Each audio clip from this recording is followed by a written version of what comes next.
Good day everyone, this is Frost and this is Frost Moto. First, thank you God for allowing this to happen, and second, Sir Iker de la Serna, thank you for allowing me to borrow and review your Kawasaki Z650. So before we begin, you know what to do. If you want a motorcycle, push the subscribe button, and if you want updates, push the notification bell. And intro.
Let's do a sound check.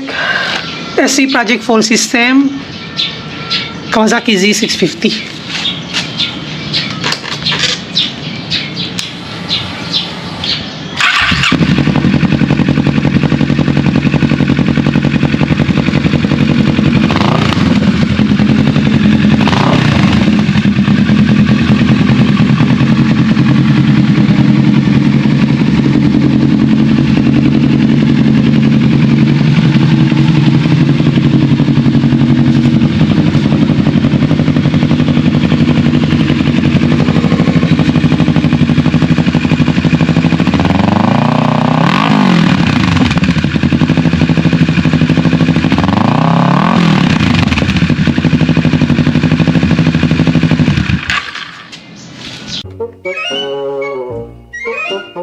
So, right, what we have here is the Kawasaki Z650. This is not the 2023 version. I just want to clarify it first.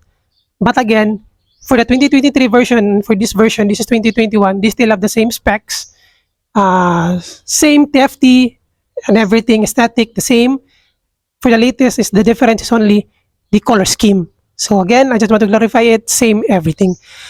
So if you're looking for a very good quality naked bike, you should at least consider the Z650 because number one, it's affordability. Compared to the other brands like MT07, the Hornet, and the other upcoming bikes of the Suzuki, this one is much cheaper because the price point of this one is 433,000 compared with the MT07 which is 499,000. And the same specs, 700cc naked bike. What makes the Ninja 650 very nice is simply the ergonomics and the design. So the design is Sugumi style, which is the same with the Z1000, which is a very sharp look. And what makes it nice is you can see the aerodynamics here. If you're wondering, actually, if you can open this one, you can actually see the inside that it's open. So the whole weight of the bike is right here. So it means the center of gravity is here. So in terms of cornering, handling, this bike makes it very, the weight makes it very good. And what else? Also, if you're looking for good aesthetic, like let's say sharp look, like I said, Sugumi style, then you choose this one. The bike is 650cc, but if you're going to look at it, it is very small. The wheelbase is actually very small.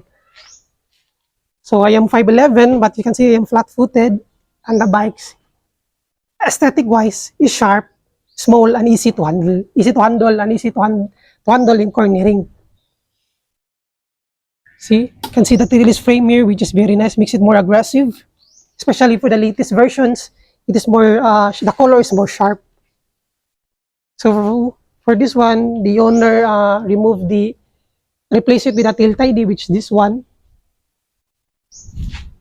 So aesthetic-wise, it's actually good.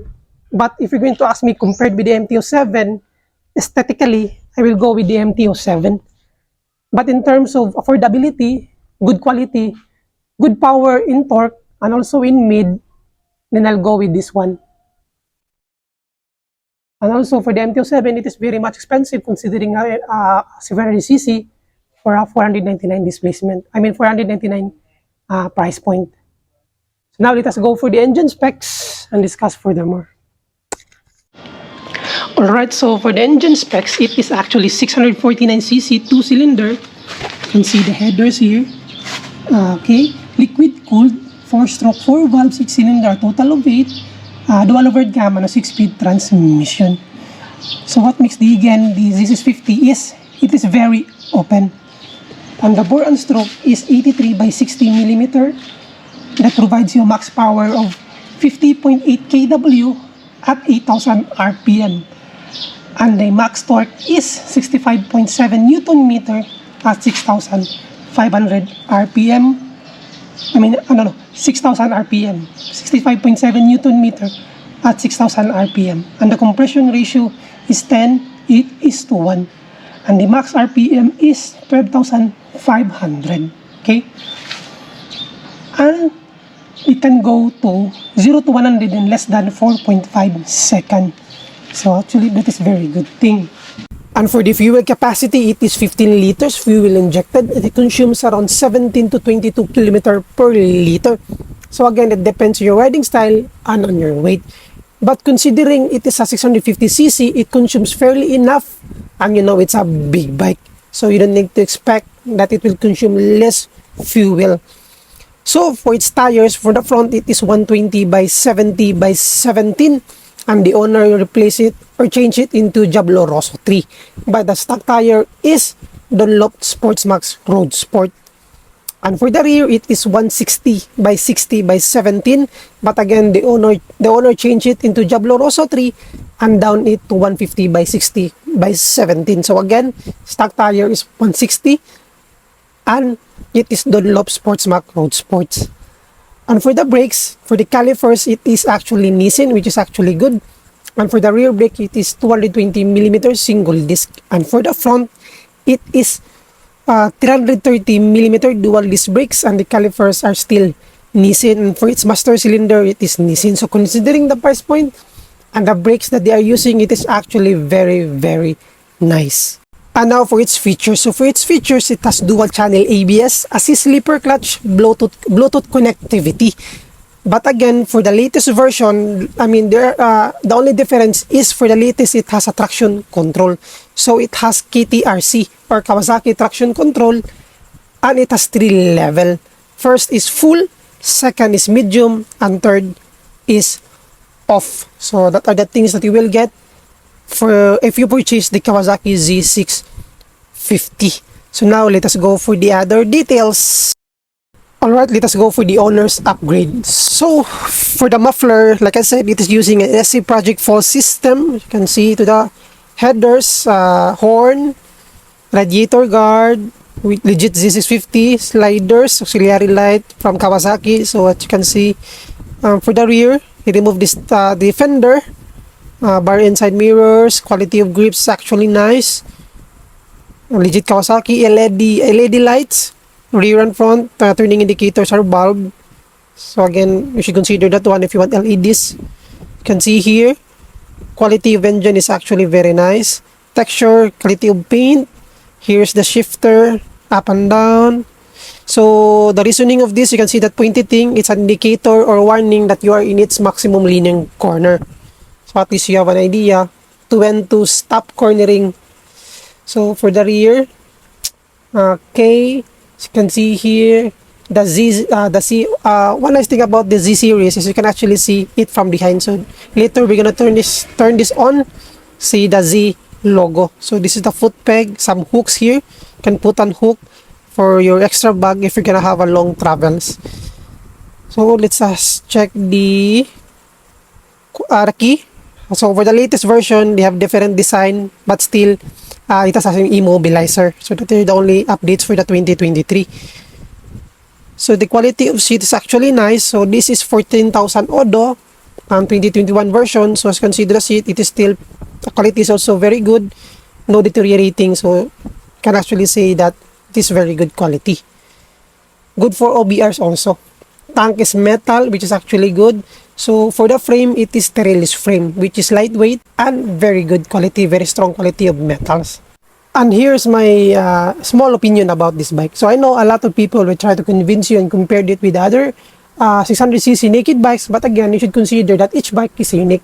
Each bike has their own preference, power, torque, so on and so forth, price point, brand. So it all boils down to what bike are you willing to purchase, or to what bike is very good for you as a user. So for this one, for the Kawasaki Z650, this bike is actually good to tell you, considering the price point, affordability. It has power from early to mid, and it has top speed. So again, that is my little and humble opinion. And now for the display. So like I said, it is already using a TFT display, the same with the 2023 version. So you can see here the neutral, RPM, check engine, fuel, auto, temperature and speed, neutral, and ABS. So again, if you're gonna click the select button on the left, it will go to trip A to trip B. So that is for the right, it will go to the average fuel, which is 12.5 km per liter. And temperature, okay, it's details. Okay, right. So if you double click the select button, it will go to the settings like this one. So you can change the display, Bluetooth connectivity, so on and so forth. And perhaps I neglect to say, but for the 2023 version, the only changes also is it has a Kawasaki traction control, or KTRC. It has 3 levels. So that are the only changes. So let us go for the other. So here's the grips, high beam, low beam, hazard, turning indicators, horn, passing light.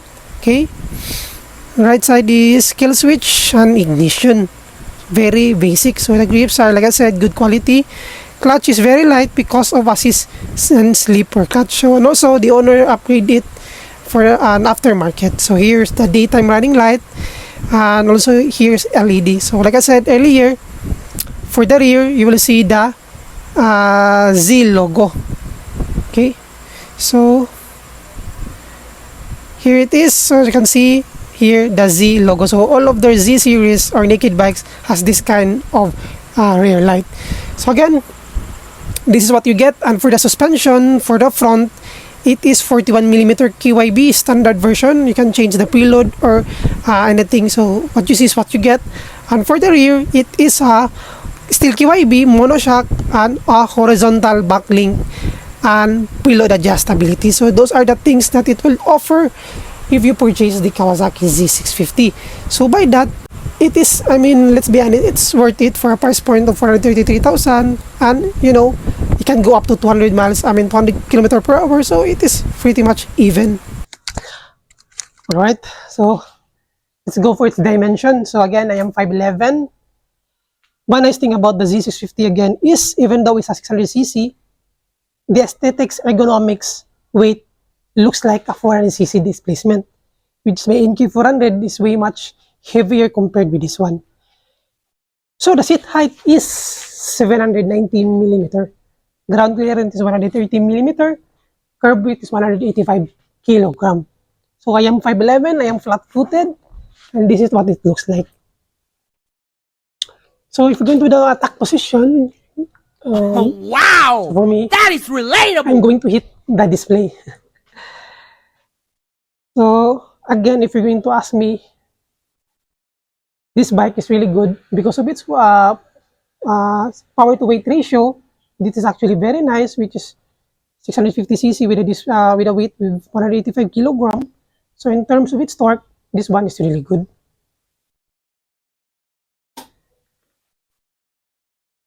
Okay, total figure. This is your total posture if you're going to use this bike.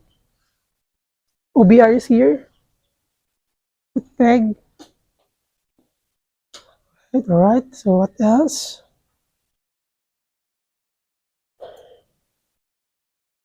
Actually, the bike is very nimble. I mean, considering the Z400, which is very light, Ninja 400 also is so light.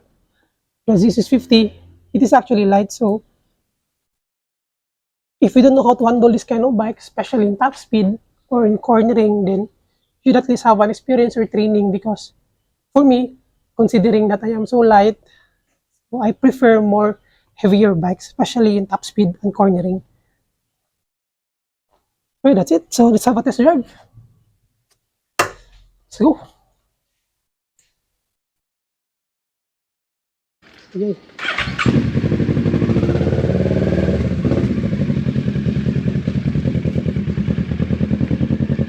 Alright, so this is the point of view if you're gonna use the Kawasaki Z650. So again, for the TFT display, it is pretty much okay even in daytime. So you can see here the gear indicator, everything is noticeable. So right now, I am here in Lapu-Lapu, Cebu, in Cordova. Sadly to say, we cannot at least speed up the bike because simply we are in public and the roads here are closed with people. So as much as possible, I mean, this is not the first time that I have seen or vlogged the Z650. You can see that in my previous video. So I'm gonna put the link in the description for you to check it out at least. And so anyway, I'm not gonna stress this enough because this bike is pretty much open. What you see is what you get, and I finally say that I have explained it already enough, and you can actually see that in other vlogs or in the YouTube or in Google. You can see that reviews. So I think the one thing that I can say is if you want to choose the Z650, first thing that you will benefit is the affordability. It's affordable does not mean that it's cheap. The materials are cheap. Second is does not mean that it's not a powerful bike. It's a 650cc, can go up to 200 km per hour. So that is a pretty much fast bike. And also, considering it's a Kawasaki, it has features like dual channel ABS, TFT display, as a sleeper clutch, and it can give you enough excitement from time to time. You can actually, and the torque is very good. And also the handlebars are not that, handlebars are quite good. Can squeeze into traffic, no problem with that. The bike is lightweight, can be ridden by at least 5'4", 5'5", or even a woman. So again, the positioning of this bike, because it's a naked bike, it's pretty much okay. You can do that in a long ride or chill ride. Again, but if you're a person, because I have seen a lot of Z650 being sold in the market after around just 4,000 odo, 7,000, 8,000. And the reason that they sold it is because they lack the power, and after they outgrow the bike, they want to upgrade.